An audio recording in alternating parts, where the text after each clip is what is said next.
Hey, I'm Jay Wild from Paddle Elite Fitness, and today we're going to talk about how to get back into a training schedule or a training regimen after you've been off for a little while.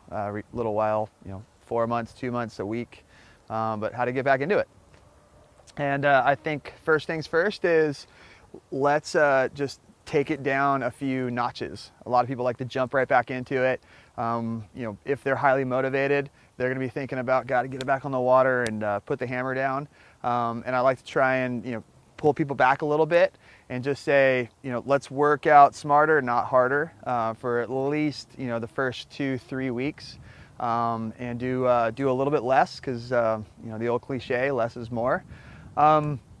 And for the people that are a little less motivated and they're kind of just going through the grind and being like, hey, I got to go work out again, got to get back into it, race season's around the corner. I like to start them off similar in the way of just starting off with 45-minute little paddle, keeping the intensity super low, and maybe 2 or 3 times a week. And for the first few weeks, they say it takes 21 days to build a habit, so give yourself 3 weeks of trying to get back into, or not trying, but getting back into the mode of and routine of setting a schedule, sticking to the schedule, being consistent with that, and then pay attention to the race schedule and when is your first race. Prioritize your races to make sure that your first one is far enough out to where you have a good amount of time to do the preparation. But I think regardless if you got lots of motivation or you're trying to find the motivation, 3 days a week, just go out 45 minutes the first week or two, working on technique, keep the intensity low. If you're a heart rate type of person,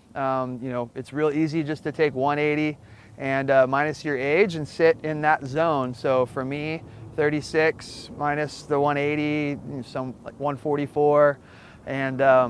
sit there for 45 minutes to an hour, and work with a little bit of a warm-up routine, a little bit of a cool-down routine. So 45 minutes of work within that zone of 140 to 145 for me, and then 15-minute warm-up, 10-minute cool-down, and keep the intensity low for a few weeks, and then start building it up a little bit, and then to work a little bit of high intensity in there, you can do some basic strength training stuff, and with a little bit more intensity. And as we get older as well, try and open up those hips, do some mobility work in the shoulders, try and keep yourself as supple as possible, to where you can actually feel the benefits of doing the workouts.